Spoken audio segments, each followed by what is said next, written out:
Hello and welcome to the video review for Generation Starscream. This is the 2014 mold, which was based on his Armada toy, and it is also based on his new body design in the comics.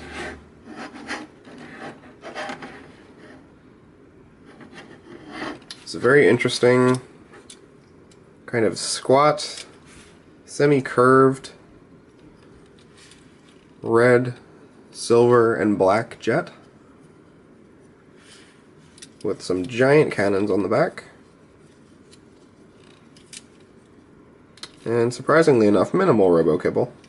Definitely see some arms, but there's a face cover for that, which is appreciated. He is one of the many jet formers that has landing gear that pushes backwards as well as forwards, which would mean the plane took a nosedive if it ever tried to move, but whatever. Not really dealing in accuracy here. For a size comparison, here he is next to Generation's Whirl.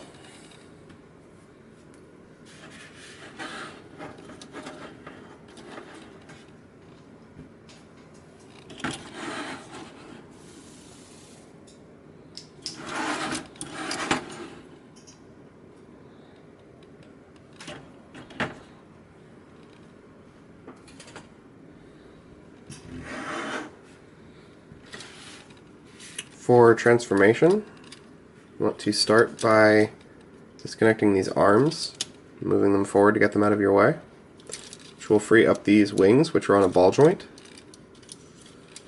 You can come in here, unfold these legs, and turn them around this way. Collapse these fins inwards, and open up the feet.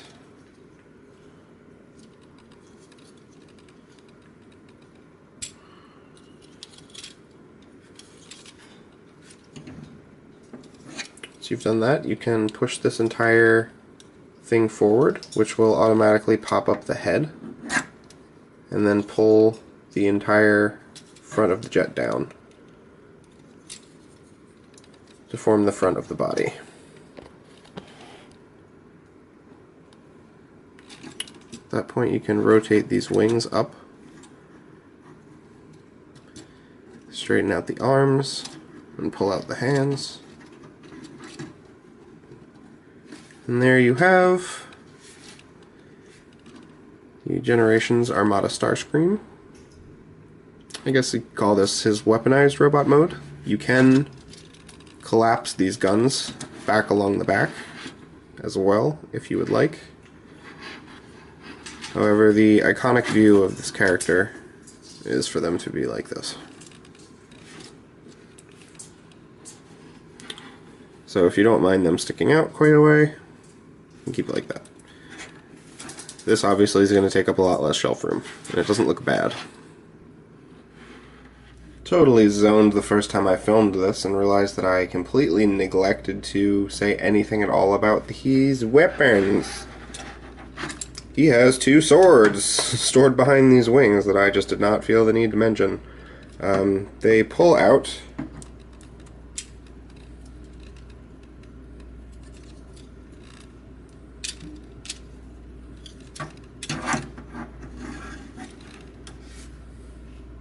and unfold, and for whatever reason, mine likes to pop apart.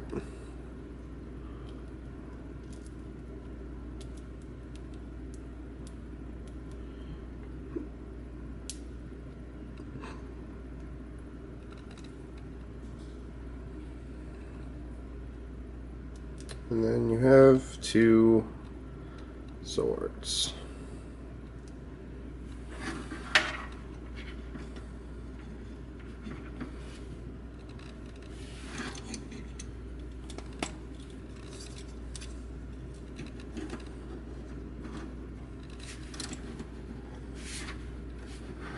And there he is with swords in hand.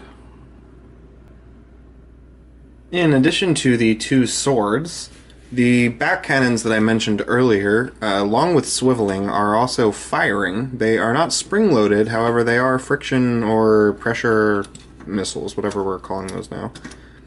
So they work a little bit differently than normal. There are actually two different settings. So the first time you press on the back here, they'll kind of arm themselves, and the whole missile pod along with this yellow outline will pop forward. And then if you press them a second time, the missiles will actually fire out. So to reload them, you actually are going to look for two different clicks. You want to pop in the missile,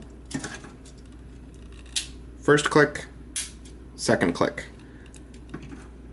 The first click just pops the yellow portion in the missile pod back into the socket, and the second click actually arms the missile itself.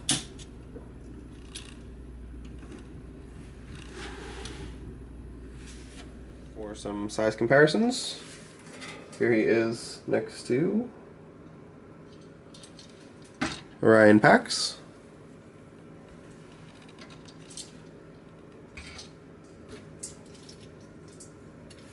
Here he is next to Skids.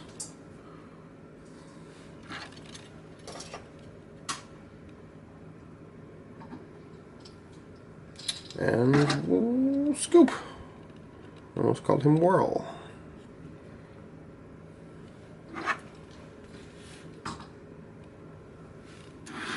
He has rotation in the shoulders, however these wings get in the way substantially.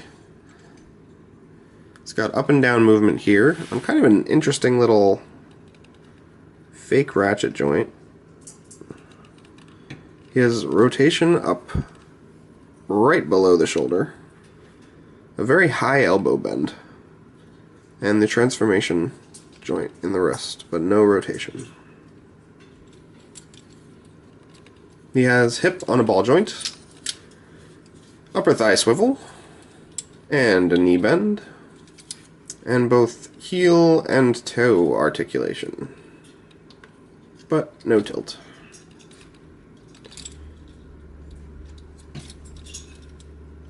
His head rotates and goes up and down very slightly.